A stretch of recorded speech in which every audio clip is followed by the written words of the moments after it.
Good morning, everyone, and thank you so much for joining us today. My name is Kelsey De Rinaldis. I'm the Assistant Cultural Affairs Officer at the U.S. Embassy in Tokyo. I'm delighted to be joined by Dr. Lola Fatunmbi and Dr. Marian Rodriguez as our keynote speakers, and Ms. Sachiko Nakajima, CEO at STEAM Inc. and a 2018 Fulbright alumni, who will moderate today's event. The U.S. Embassy is hosting today's program in celebration of the International Day of Women and Girls in Science. This commemorative day recognizes the critical role women and girls play in science and technology communities, as well as in sustainable development. This important day also highlights the need to strengthen female participation and gender equality in all STEM fields. As former science fellows at the U.S. Embassy and Department of State, as STEM specialists paving the way for future generations, both Dr. Fatunmbi and Dr. Rodriguez will share their experiences in pursuing a career in exciting STEM fields and the challenges and opportunities that they have encountered along the way. Before we begin, I'd like to remind everyone that today's event is on the record and will be recorded. There will be English and Japanese simultaneous interpretation. Captioning for today's program is available through the UD Talk app or in your web browser directly. Instructions for connecting were sent out prior to today's event and can also be found in the chat box shortly. Following the opening remarks and presentations by our keynote speakers, we will open up the session for question and answers. We invite you to submit your questions throughout the session in the Q&A box. You can submit questions anonymously. Additionally, during today's program, we will be conducting audience polling. We encourage you to participate. It is completely anonymous. So now, I would like to invite you all to engage with us in some audience polling questions. This helps us to understand who is in the audience with us today and your thoughts on today's topic. The polling question should pop up on your screen. Again, remember your answers are anonymous, so we encourage you to participate. We will give you a few moments to answer. The first polling question asks, what do you think are the challenges women and girls face when pursuing a career in STEM fields?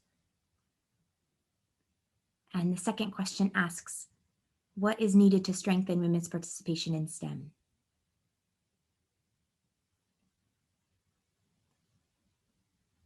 All right, I will give a few more moments to answer the polling questions.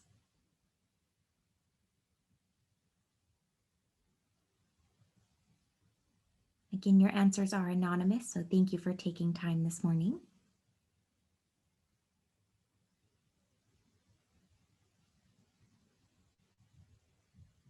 All right, one more moment.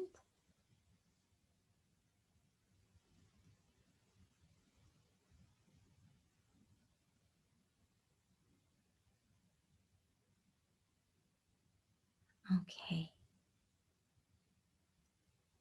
These are the results. Thank you. So it looks like some of the major challenges are lack of female mentors and role models, discouragement from employer or colleagues in pursuing a working career, and what is needed to strengthen women's participation in STEM, address cultural bias, increased academic opportunities for women, nearly all of these challenges. So thank you all for sharing your opinions, and I believe they'll be addressed by our speakers and moderator shortly.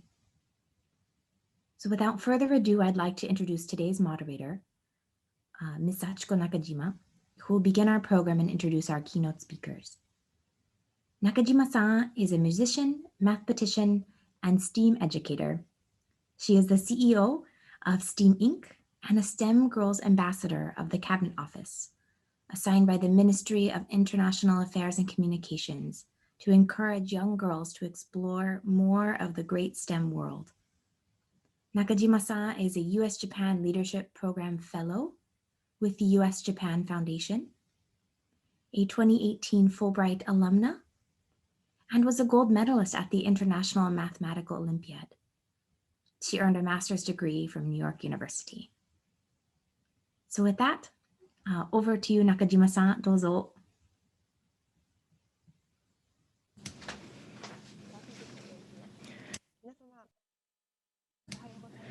Good morning, everyone. I am Sachiko Nakajima, as I was introduced, and we have the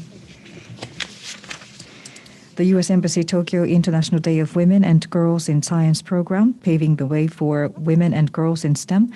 I am your MC. We have wonderful two speakers, and before I introduce them, I would like to talk about the background of why this kind of event is held in Japan and also the situation women are placed in Japan. As you know, in Japan, at the Economic Forum, in the gender gap, Japan was ranked at 121 out of 153 countries. Politics, economy, and STEM field, there are fewer women in Japan compared to other countries, and this is also a challenge for other countries too, and many measures are taken, and in Japan, different initiatives have been taken, but there are some challenges too, and that's one of the reasons why such an event is held in Japan. But in China and other countries, there are many women and girls who are interested in STEM areas. However, some of they say that it is challenging for them to see the future in STEM areas. And today we have two guests who can share their experience with us on what kind of issues we girls and women need to be careful about when they're looking for career path in STEM areas. And we have two speakers. The first speaker is Dr. Ololade Fatunmbi, and today we call her Lola-san, and she is a program scientist and scientist consultant at the U.S. Department of Defense, and she used to be the Foreign Affairs Officer at the Department of State, and she is also an entrepreneur and biomedicine as well as the fashion industry. She's interested in these two, and she will talk about her career in these, and also for those who are interested in the STEM area careers, she will talk about her own experiences. And we have the second speaker, Dr. Marian Rodriguez. We call her Marian-san today, and she is the health scientist at the Department of Defense as well as the Department of State, and she has the degrees, doctor's degree in the chemistry, microbiology, and immunology, and she also has a certification for business administration as well, and a project manager too. And she will share with us her experience, how we can make informed decisions in choosing career path, and in what ways we can choose careers and what we need to be careful about. And they both have 10 minutes, and we can receive questions from Q&A forms at the bottom. So I would like to give the floor to Laura-san.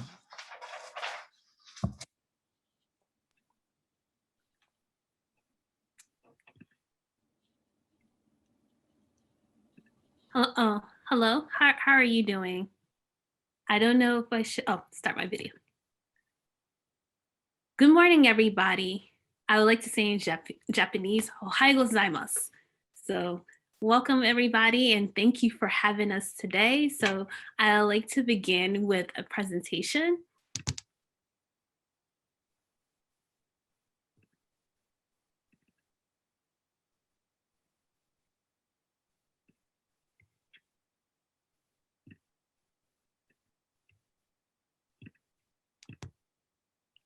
Okay, everybody see my presentation? Great, so thank you so much for having me. I feel really honored to be among you all that are very interested in celebrating International Women and Girls Day in science and also talk about paving the way for women and girls in STEM. So as I was already introduced, my name is Lola, and I support the Department of Defense. I previously used to work at the U.S. Department of State, and I used to work on science and technology cooperation between the US and Japan. And before that, I worked at the United States National Science Foundation. So today, I would like to talk about my personal journey in STEM and science policy. I would like to also talk about alternative career pathways in STEM, and also give a couple of tips that I think will be helpful that help launch my career. And then when it's time, I will hope to get questions from you all. So I talked to you all briefly about what I do, and I was also introduced about my backgrounds in both biophysical chemistry and computational biology. I have my this year marks the 6th year of obtaining my PhD. Also did a postdoc, and I did a AAAS Science and Technology Policy Fellowship. I am a senior advisor at a company called Separation Methods Technologies Incorporated, which is my family's company. I sit on the board of directors for a company called Rebellion, which is a fintech company. I also am a landlord, and I have an online store, and I do some nonprofit consultant work for 2 companies called AfroSnet, which is a company that helps bring students from Africa to get doctoral degrees in the United States, and Quality Education Minorities Network, which is a company that helps build STEM capacity at historically Black colleges. So right now, so for my daytime job, I work at the Department of Defense, and I work on assessing, independently collaborating the basic research programs and investments at the United States as it relates to Department of Defense. And I focus mostly on quantum sciences, biological sciences, artificial intelligence, computational sciences, and everything in between. All right.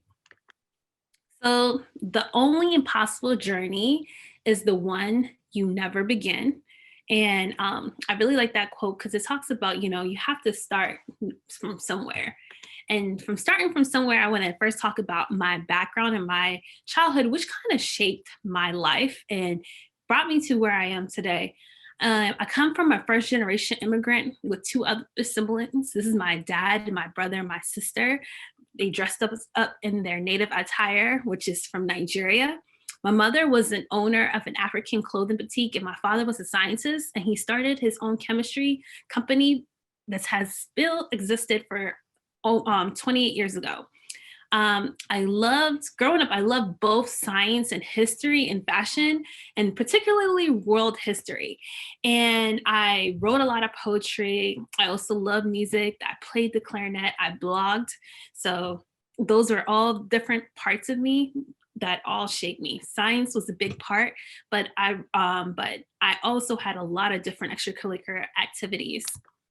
I really enjoyed anime growing up. I loved to watch Inuyasha, Sailor Moon. My favorite movie to this day is a movie called Spirited Away.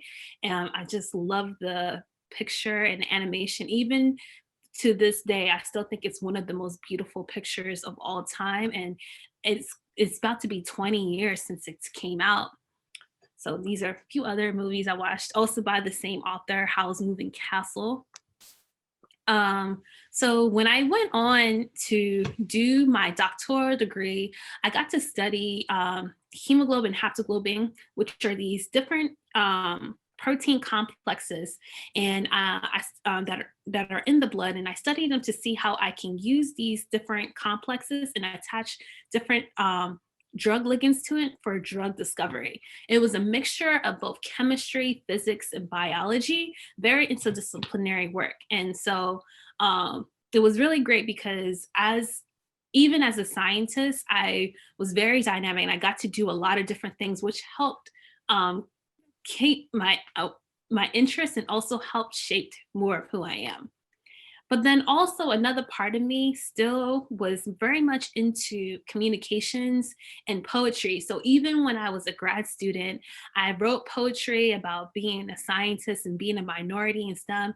And I joined this society called the Graduate Woman in STEM, which is actually, I'm one of the founding members of this of this chapter that we created on the campus I was on at University of Massachusetts Amherst.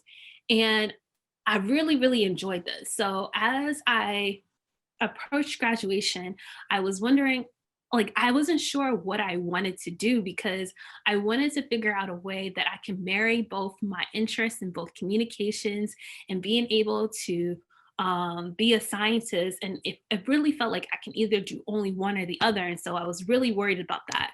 I thought about how interdisciplinary I am. Even as a scientist, I loved learning different techniques from biology, chemistry, and physics and computational, but also as a whole, I really loved to see, I love communications as much as I love research and development, outreach and diversity, inclusion, creative writing. I love solving problems in math science. And I just thought that if I can take those two things together and marry them, that would be the perfect job. And so I found out about this opportunity called the AAAS Science and Technology Policy Fellowships, which allow me to do that. And so so I wanted to show you guys as a scientist how dynamic and how your careers can be in many different pathways. And I found that out.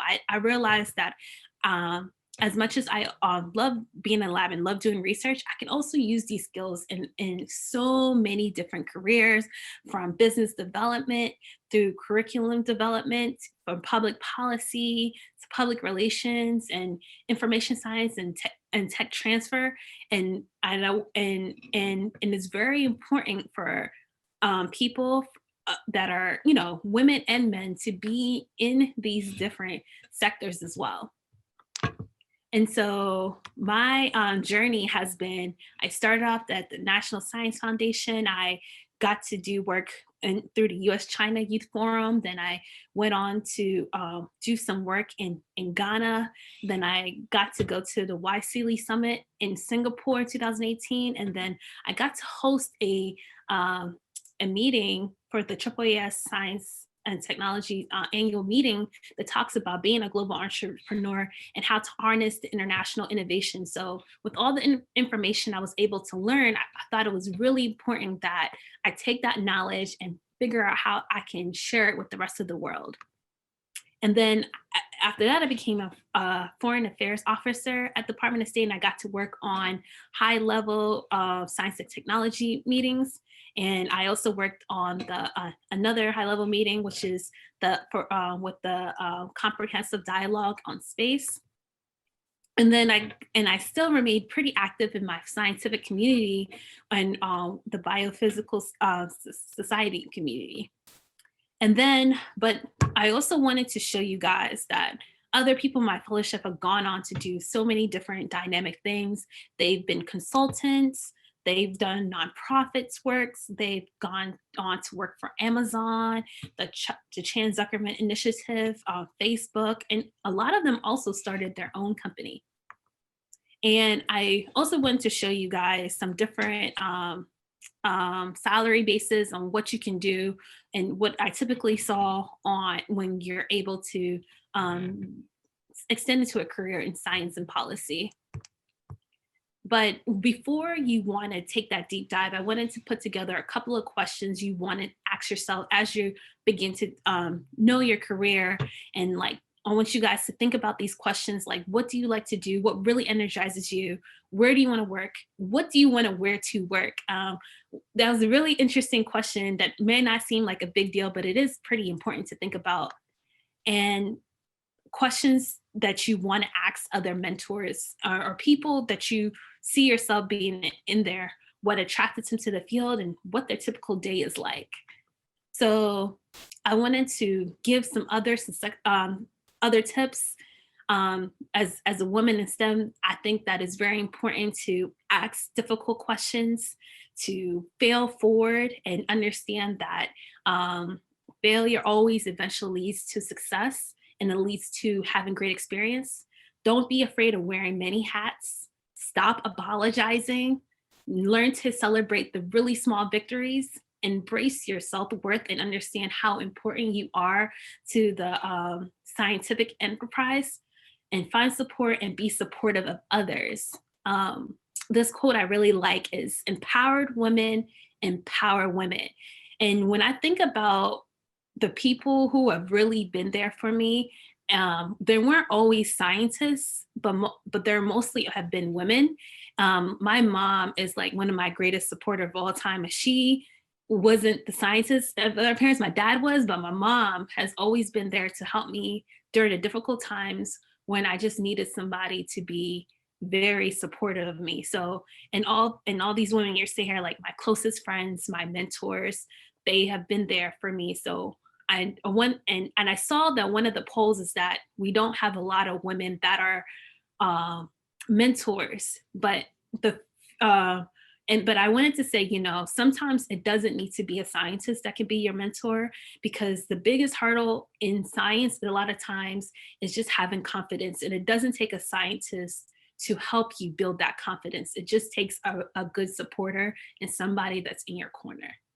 So thank you. I put my email here, and I wanted you guys to look at some resources that I put together, and also some international opportunities I found.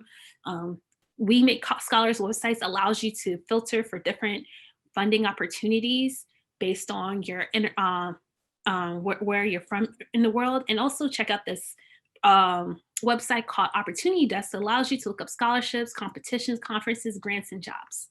So that's it. Please go through the slides. And my biggest thing I wanted to say is always please remember to give back. Thank you. Thank you so much for your great presentation. Thank you. Thank you. ロラさん、ありがとうございました。Thank you very much, Lola-san. We will have the Q&A session later with you. So Lola-san said that she was interested not only in chemistry, but history and music. And I also love music too. And she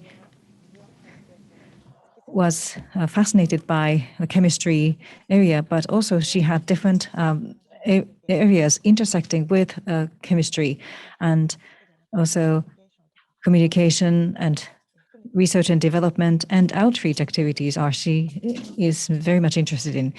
And it was interesting to hear that. And also she had practical advice and payment and also funding, and she had many reference materials too. So please, if you're interested, look them through later. Now we have Dr. Marian Rodriguez, and I'd like to ask Marian-san to start.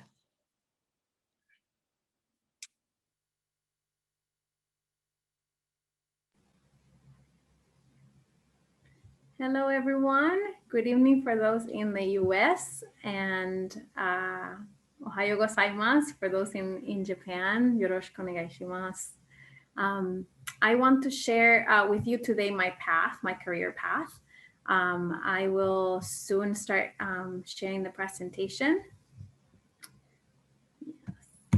Perfect. Let me make sure you can all see what I am intending.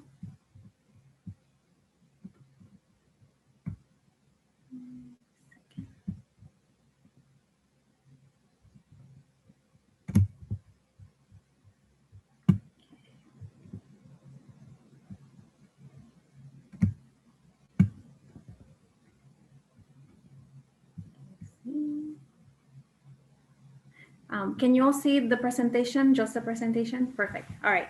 So my hope today is to share my career paths, what I've learned along the way, and that way you can use this as one example of many different career paths that you can choose. And I'll begin by sharing my journey. So this is a summary of what I've done through my career. And I will share a little bit more details in a moment of how I got there, because for me, it's important not only where you got to, but also how you got there and why you decided to make those career choices. And so I graduated in 2007 from the University of Puerto Rico. That's where I was born, in Puerto Rico. And I chose chemistry because it was the most interesting science subject I experienced in high school, and I really liked it. And then I went on to graduate school at the University of Minnesota, and I studied cancer, and I'll explain in a second why. Then I went on to work at a medical device company. They build diagnostic tests for different diseases. And I worked there as a scientist and project manager. And then I joined the AAAS Science and Technology Fellowship, which Lola talked about. And so I did that for a year and a half. And half of that year, I got to spend it here in Tokyo at the US Embassy. So I'm very grateful for that opportunity. And soon I will likely start working again, and I'll share a little bit more about the whole path. But we all, like Lola said, have to begin somewhere. And I want to share with you about how I began and what shaped who I am. And I am from Puerto Rico, as I mentioned. It's a very bright, lively culture, but it's also very hardworking. And so I learned a lot from my parents to be a hard worker. I'm the first person in my family to ever go to the university for a college degree or a university degree.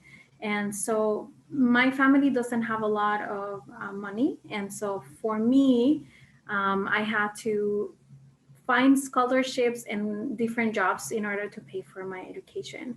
But I actually taught me a lot how to, work hard for whatever you want. 1 second. When I was in college, one of the scholarships, the most important scholarship I received, not only provided money for me to pay for my education, but it also provided mentors, and they taught me how to give presentations, how to study and prepare for graduate school, and how to succeed professionally. And that was a very key, important moment for my life. As part of that scholarship, I was required to go into a PhD or doctorate program, and also to do internships abroad, or so in the US, do research or something like that. So my last summer before graduating, I did two things that changed my life. One of them is I came to Japan, to Tokyo specifically, and stayed with the host family for 2 weeks. And that was such a wonderful experience. And Japan, for me, was magical. And I always said, one day I want to come to Japan and work here and live here. And so the second thing that I did was, after I finished those 2 weeks, I went to New Jersey, and I was a researcher intern at a university in New Jersey, Rutgers University. And that was very eye-opening to see how research is conducted in the US, not just, I did research in Puerto Rico, but seeing the difference. And I worked very hard, and it was really, really rewarding. And so then it was time for me to go to graduate school. And so I decided I wanted to study cancer. Many women in my family have breast cancer. And I wanted to be able, as a scientist, to understand the disease better and to help my family members in order for them to receive better treatment, or even to just understand their disease and their options. And so I chose the University of Minnesota because it was one of the few programs that specialized in cancer. However, living in Minnesota was very difficult for me. The first year, I have to say, I cried a lot, and there were three main reasons. One is, at that point, I didn't speak English well, and I couldn't communicate very well. So it was very frustrating for me because I didn't feel intelligent enough, and I struggled a lot in my classes because of the language barrier. The second thing is the culture is totally different. Puerto Ricans are very warm, and they're very community-based, and in Minnesota, people tended to be more individualistic and more on their own. So it's very difficult to adjust for me. But around the third year, I started making more friends. And one thing that resonated from what Lola said, I got involved in a lot of community things. I volunteer at nonprofit at NGOs. I volunteer at the university organizations like Women in STEM organization or Minorities in STEM organization. And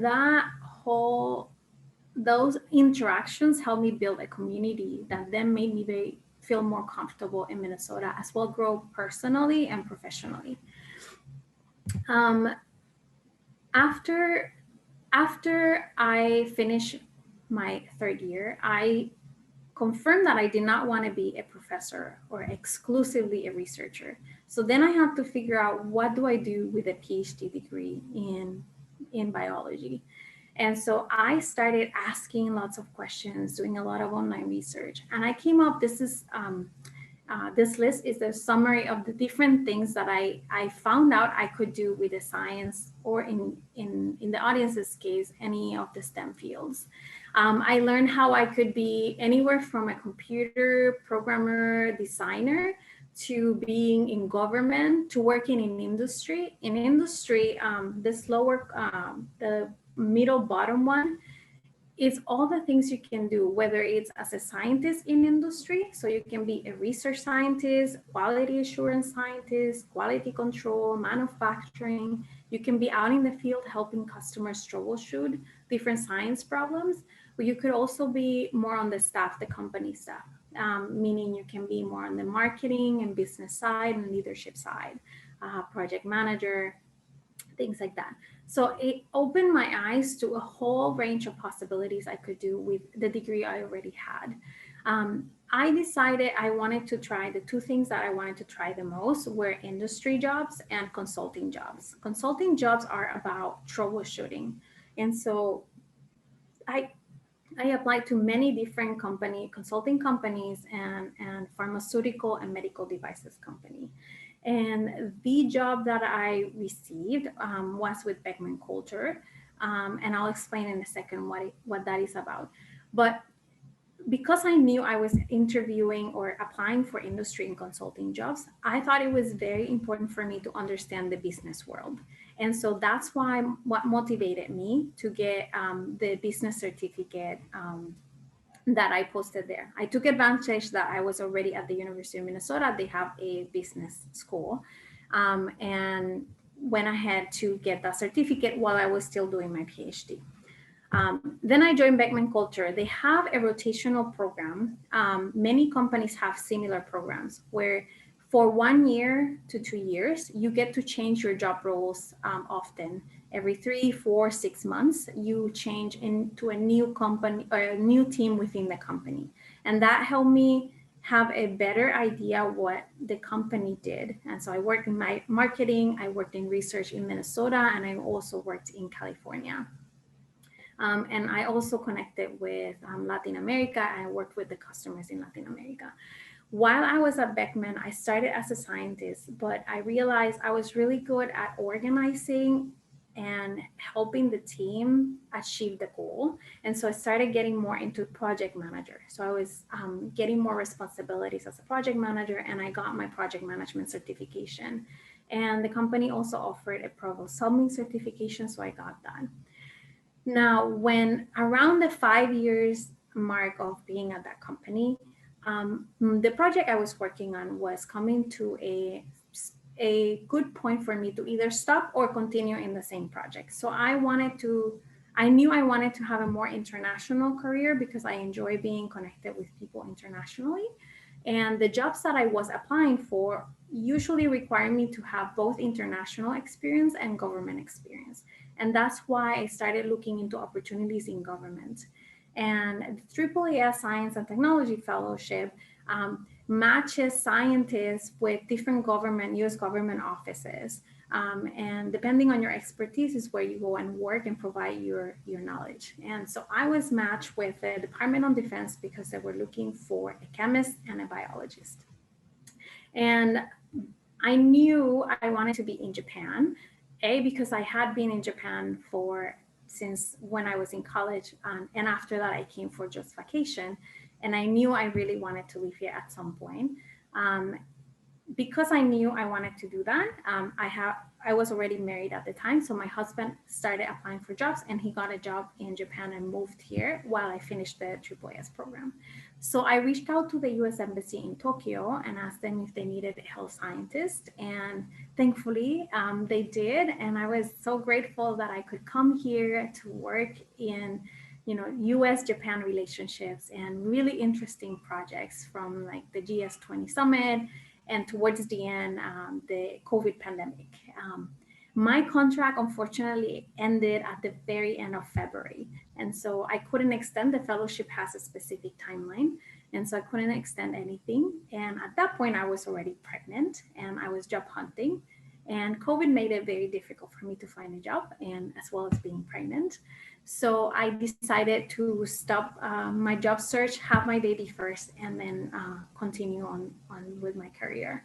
And so that's where I'm at right now. So I had my baby last summer, and she's 7 months now. Around her 3-4 months of age, I started job hunting again and interviewing. And I do have a job offer. I will share that when it becomes official on LinkedIn, so you will know about it. But I still have a few more interviews, so I'm in that process, and it's a very exciting time to be able to work again in Japan professionally. So I'm excited about the next steps. Now, to wrap up, I have 1 more minute. In the handout I provided, I gave more details of these different things. Please know that, give me 1 second. You can always email me more details if you have questions about these different career choices. And I just want to say that, you have to know yourself, know what interests you, like Lola said, what things motivate you. There are different tools you can use to learn about yourself. If you don't know, I posted those there. Do informational interviews. Again, Lola mentioned those. Network, even if you're shy, find your own style of networking. For example, my previous boss said to meet 1 person every week at the company I was working with, or in the community, at least 1 person every week. You can make that your goal, like, or every 2 weeks, once a month, things like that. And once you meet people, follow up with them, say thank you, and connect with them maybe once a year, just to maintain the relationship. Learn topics beyond STEM. So when I was in graduate school, I used the extra credits that I was required to take. I used them for other things that were not specifically for my field. I used them for public health and other things that were interesting to me. And also pursue your passions. Again, Lola's presentation was so helpful because she was mentioning she loves music and fashion, and all those things are part of who we are, the things that interest you. And those things enrich your life, but also they might offer opportunities and connections that you would not come across otherwise. And so that work-life balance is really important to me. I don't know if it's a value to you, but if it is, make sure that you establish the boundaries in your professional life and your personal life so you can do both of them. And there will be seasons where I was working a lot, many hours, and so my life balance wasn't very good. But then there were other seasons where I prioritized life balance and did a little bit less hours on the work side. I love traveling, I love food, and I love having many adventures, and I hope to do that post-COVID again. But even now, I still try and do some of that. So anyway, that's what I wanted to share, how I got. If you have any questions, feel free to ask them now. And if not, I shared both the handout as well as my email and my LinkedIn. Feel free to connect on LinkedIn. Thank you. Thank you, Marian. Thank you. ありがとうございました。Thank you very much. 2 down-to-earth presentations covering all the diverse possibilities in the STEM field. So there can be lots of opportunities. The path can be multi-pronged. And that has been the very important message for us all. Now we would like to start the QA session. We have received a great number of questions, and we also have received lots of questions even before the start of the program. And there is one question that I think is very important. Liberal arts, science, or humanities? And many Japanese high school students need to pick their path at an earlier stage, and they sometimes cannot really decide which way should go between science and humanities. And what is the situation in the United States? And is there any advice that you would like to share with the girls who are facing the need to make a choice at an earlier stage in high school? Anyone can start, Laura or Maria? Either one of you can start. Yeah, I would like to start actually.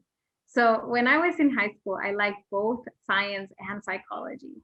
And I asked different mentors in high school, like different teachers there. And they basically said, humanities is something you can learn at any point in your life, and you can even self-teach yourself. But sciences are a little bit harder to self-teach. So they advised me start with the science and the harder topics that you think will be harder for you to learn on your own. And if you change your mind, you can always change careers. If you start your first year of university and you realize you made a mistake, it's not the right fit for you, you can always change. But so for me, that's what somebody advised me, to start with the harder topic in university, so somebody can help me learn it, and then I can learn anything else on my own. And if I wanted to keep going to school, I could always change, do for graduate school, do a different topic. In the US, you can certainly have a major in one area for a university degree, bachelor's degree, and then your graduate school degree to be in a totally different area, like language or something unrelated. And then professionally, you can marry the two however you want. Yes, I definitely agreed with Marian. Like, I think it's a better idea to start with the one that you need to be taught with by a professional, and it could be the other way around. It could be that science comes easily to you and you're able to teach yourself, but a lot of times science requires different types of training and like different types of laboratories, which is not so easily to be taught by yourself. But I think it's really interesting. So I actually learned that my boss, who is the director of the Basic Research Office in DoD, she actually had applied for both PhD programs in liberal arts and in science at MIT and Harvard, and she was able to get into both of them. And also the previous director of the National Science Foundation, her first degree is actually in communications, and then she went on to do science. So I would say that opens a really good opportunity for you guys to think about also maybe thinking about doing applying for graduate schools overseas, because we have a lot of flexibility and opportunities for if you want to change your mind, and see, as long as you can go, see how you can continue to see how you can double major in both. Like as you're doing science, and let's say you're thinking about focusing on science, continue to keep up to date with like liberal arts book. Think about what their curriculum is and read that on your side time, and then also continue to do that, because eventually what I've learned is my love for poetry and my love for creative writing has actually helped advance my skills in science and being able to communicate science, and also being a better scientist and being creative. So yeah, thank you. Thank you.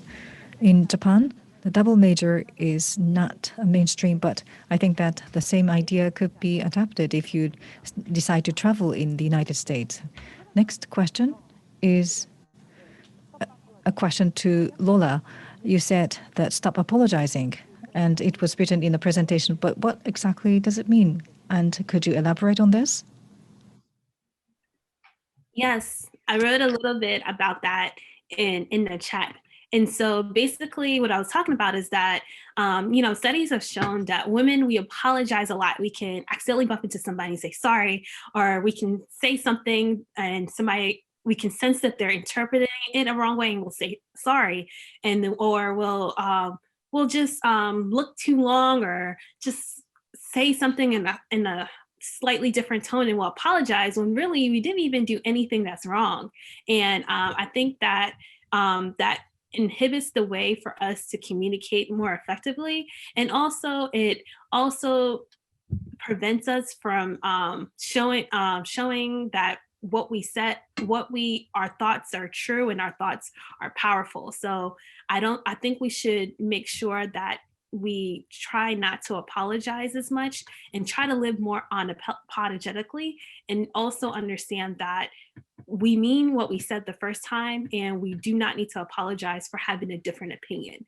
And so talk more with conviction, understand that our counterparts are speaking in that way, and only apologize when we do in fact do something wrong, so that when we do apologize, it's more meaningful. Mm-hmm.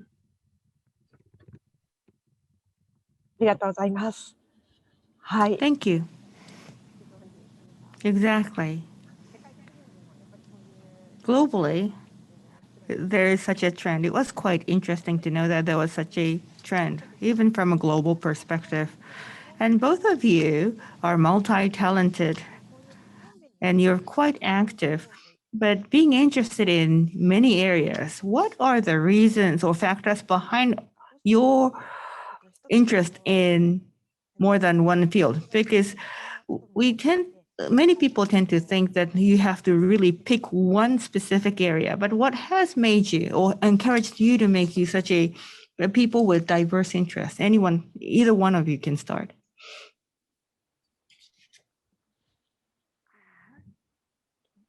I don't know about Lola, but like for me is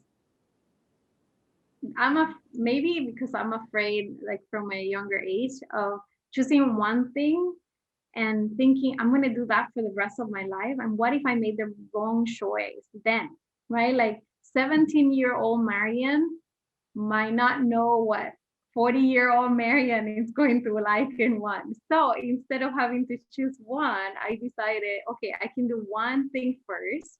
And if I change my mind, maybe in 5 years or something, or 2 years or whatever time frame, I can change and do something else. But also, so that's career choice wise. But I also do other things on the side, because I realized early in, I think during university, that if I only focus about my studies, my mental health suffered. I became too stressed or too depressed or too sad or too lonely. And so I started realizing, and I also receive advice from other people, that if you do other things in life, it helps you mentally to be happier and be even more productive at your job. So even now that I am a mom, I find that if I'm only taking care of my daughter, I miss my science brain, right? And so I need some mental stimulation for that area. But I also miss, my adventure and going out and traveling or something like that. So I feel I am a better person overall, a better worker and a better friend and a better family member if I cultivate different areas of my life. So I would say that would be my answer. Lola, I don't know what you would like to say. Well, definitely the first part, I'm a very indecisive person, even up until today. Even like when it comes to what am I gonna wear? But I mean, with COVID, I guess I just find whatever I washed. And so, but I'm very indecisive as well. And I just, and I get excited when I learn about different opportunities as well. So I think that growing up, I had parents that were kind of opposites from each other, where one was really into fashion and the other one was really into science. And I really looked up to both of them at the very same time. And so, and in my culture, Nigerian culture, it's not enough for you to be smart. They want you to be to know how to do many different things. In our culture, we like to party a lot, and we love fashion so much. So I think that it's part of my culture as well. And also, my experience growing up, I was raised with both cultural influences and different religious influences, but both Christianity and Islam. So I always was taught to learn more about different cultures and learn about different religions. So I think that type of being able to be exposed to many different things has been inherent within me, and is something that's made me very much open to learning new different things and taking on different projects. And like Marian, whenever I am able to take a break from what I'm doing, especially when it comes to science, and I do something else, when I come back to it, it makes me even more invigorated, and it helps spark more creativity. So I've learned that like I've been a much better scientist when I'm able to do other things. It makes me more creative and also a better person to other people around me as well. So yeah. Thank you. ありがとうございます。 Thank you. That was very interesting. We still have some more time, so I'd like to ask you one or two questions.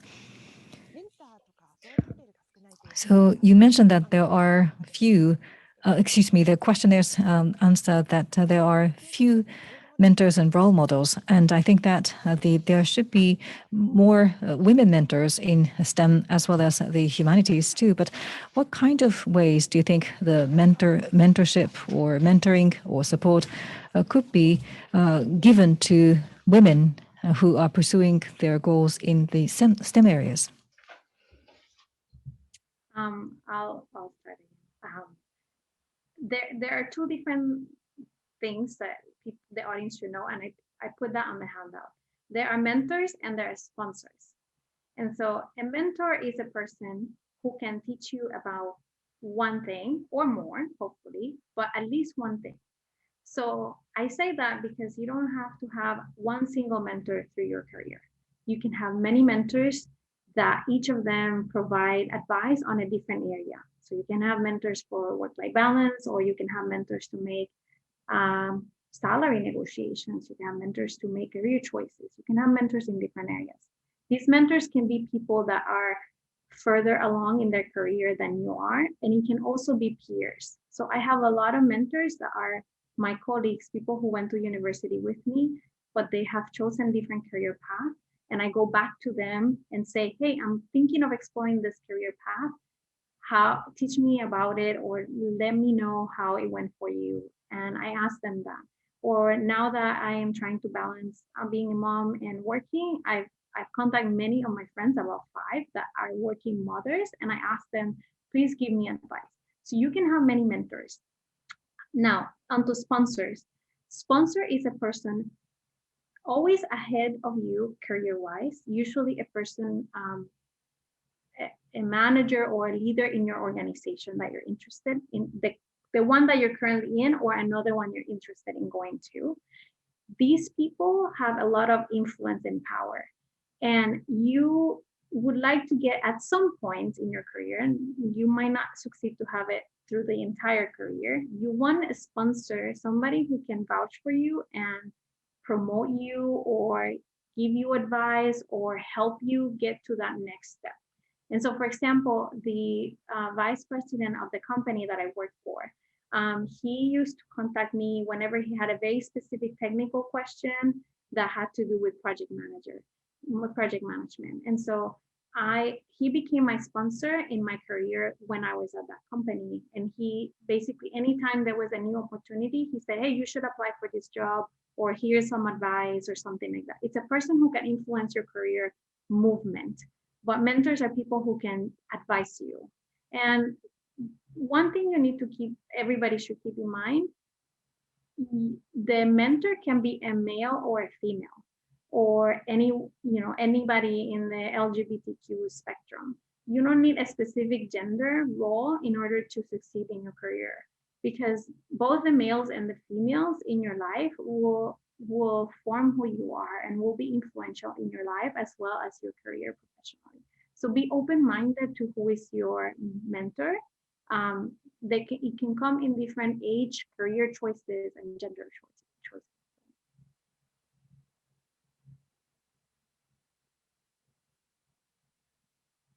Lola, go ahead. Oh, I don't think I can say any better than Marian about both thinking about who is your sponsor and who is your mentor, and also thinking about who can also be somebody there that can listen to you, that is kind of separate from your professional life as well, somebody that you know you can be brutally honest with, and a lot of times they're not always in a scientific career. Some of the greatest people that's also helped me, so when I was in Department of State, I worked with everybody that I worked with were most largely economists and had business degrees, and they were some of the greatest mentors I've ever met in my entire life. And so and so, because there's certain things as a scientist that we don't learn that will make our better scientists, and that's like how to communicate, how to negotiate, how to make sure that you come into a room and you command attention. And those are certain things sometimes you need to be a really great scientist. And so I think it would be really important to, when you go to science conferences and let's say you see a really great speaker, if you have the time, take the time to get to know who the speaker is and ask them where they got to where they're able to be. And actually, I also, if I can share the screen again, I actually put together before a couple of slides that talks about advice for mentoring.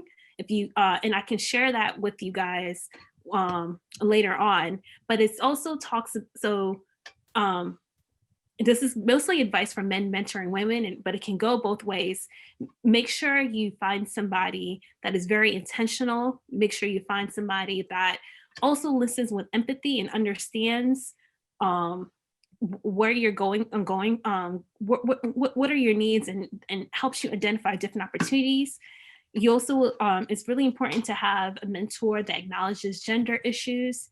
And it's also important for you to have a mentor that is an active sponsor.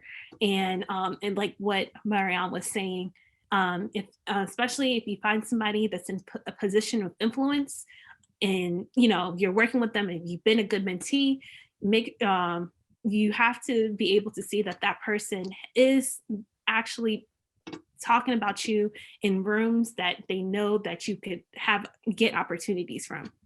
Yeah, so that's all I could add, but Marian said it perfectly. ありがとうございました。本当に他にもたくさん質問 Thank you very much. We have received a great many more questions, which we had more time, but we are running out of time. So we really need to wrap up at this point. This is really すごく、そうですね。私自身が I myself have been able to absorb lots of things, and I am in a position to connect all the different dots. And I really want to see the increase in the number of women who are shining in their own way, especially in the STEM field or working with women in the STEM field as well. And I hope that the people of all different walks of life, I hope that you really have been able to enjoy the session as well. It is now 10 a.m., but one word each, a very succinct message to the audience, please, before closing this program. Or there may be some non-Japanese participants as well. So very short message to the audience, please.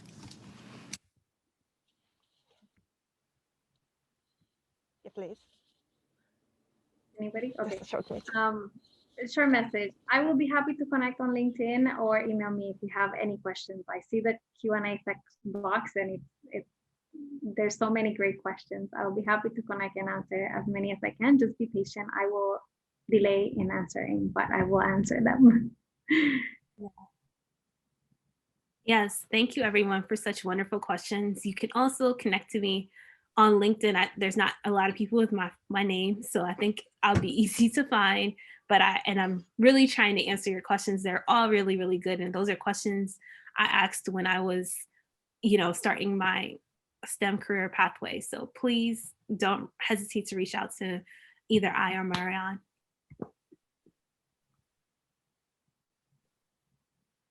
Hi, ということでありがとうございました。では Thank you very much, both. It was a wonderful session. So we have Laura-san and Marian-san, and also the members who participated in this session. Thank you very much. And this concludes this event. Thank you so much, everyone. Before we end the program today, we'd like to invite our audience to take a short event survey. You will see the QR code pop up on your screen now. While you take a moment to answer, I'd like to thank our speakers, Dr. Ololade Fatunmbi and Dr. Marian Rodriguez, for joining us today and for sharing your expertise and personal experiences with us. I think we all learned quite a bit. Thank you as well to Nakajima-san for your expert moderating and stewardship of the event. And a special thank you to our simultaneous interpreters and technicians at NHK and our captioners at UD Talk. Lastly, I'd like to invite you to visit our website or social media to find further information on upcoming events related to STEM and promoting gender equality, as well as other new funding opportunities specifically designed to support social innovation, female entrepreneurs, gender equality, and much more. These 13 funding opportunities have opened February 1st, and we will be accepting applications until March 31st at midnight Japan time. To learn more or to join us for an information session, again, please visit our website. Thank you all so much again for joining us today, and we hope that you continue to remain safe and healthy during these uncertain times. Thank you so much and take care.